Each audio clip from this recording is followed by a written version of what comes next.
संघर्ष और चुनौतियाँ, परमात्मा और किसान। एक बार एक किसान परमात्मा से बड़ा नाराज हो गया। कभी बाढ़ आ जाए, कभी सूखा पड़ जाए, कभी धूप बहुत तेज हो जाए तो कभी ओले पड़ जाए। हर बार कुछ न कुछ कारण से उसकी फसल थोड़ी खराब हो जाए।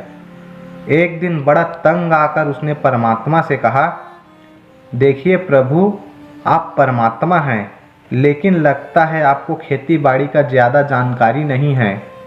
एक प्रार्थना है कि एक साल मुझे मौका दीजिए, जैसा मैं चाहूँ वैसा मौसम हो, फिर आप देखना मैं कैसे अन्न के भंडार भर दूंगा। परमात्मा मुस्कुराए और कहा, ठीक है, जैसा तुम कहोगे वैसा ही मौसम दूंगा, मैं दखल नहीं करूंगा। किसान ने गेहूं की फसल बोई। जब धूप चाही तब धूप मिली, जब पानी तब पानी। तेज धूप, ओले, बाढ़, आंधी तो उसने आने ही नहीं दी। समय के साथ फसल बढ़ी और किसान की खुशी भी, क्योंकि ऐसी फसल तो आज तक नहीं हुई थी। किसान ने मन ही मन सोचा, अब पता चलेगा परमात्मा को कि फसल कैसे करते हैं। बेकार ही इतने बरस हम किसानों को परेशान करते रहे। फसल काटने का समय भी आया। किसान बड़े गर्व से फसल काटने गया, लेकिन जैसे ही फसल काटने लगा, एकदम से छाती पर हाथ रखकर बैठ गया। गेहूं की एक भी बाली के अंदर गेहूं नहीं था।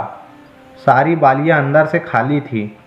बड़ा दुखी होकर उसने परमात्मा से कहा, प्रभु ये क्या हुआ? तब परमात्मा बोले, ये तो होना ही था।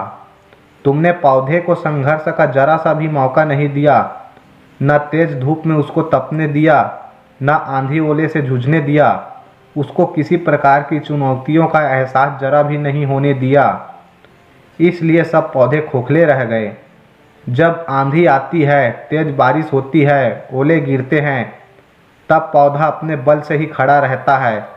वो अपना अस्तित्व बचाने का संघर्ष करता है, और इस संघर्ष से जो बल पैदा होता है वही उसे शक्ति देता है, ऊर्जा देता है, उसकी जीवंतता को उभारता है। सोने को भी कुंदन बनने के लिए आग में तपने, हथौड़ी से पीटने, गलने जैसी चुनौतियों से गुजरना पड़ता है। तभी उसकी स्वर्णिक आभा उभरती है, उसे अनमोल बनाती है।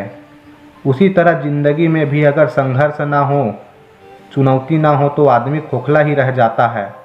उसके अंदर कोई गुण नहीं आ पाता। ये चुनौतियाँ ही है जो आदमी रूपी तलवार को धार देती है, उसे सशक्त और प्रखर बनाती है। अगर प्रतिभाशाली बनना है तो चुनौतियाँ तो स्वीकार करनी ही पड़ेगी, अन्यथा हम खोखले ही रह जाएंगे। अगर जिंदगी में प्रखर बनना है, प्रतिभाशाली बनना है, तो संघर्ष और चुनौतियों का सामना तो करना ही पड़ेगा। आशा करता हूँ दोस्तों ये कहानी आपको ज़रूर पसंद आई होगी। अगर कहानी पसंद आई तो वीडियो को लाइक, कमेंट और सब्सक्राइब ज़रूर करें। धन्यवाद।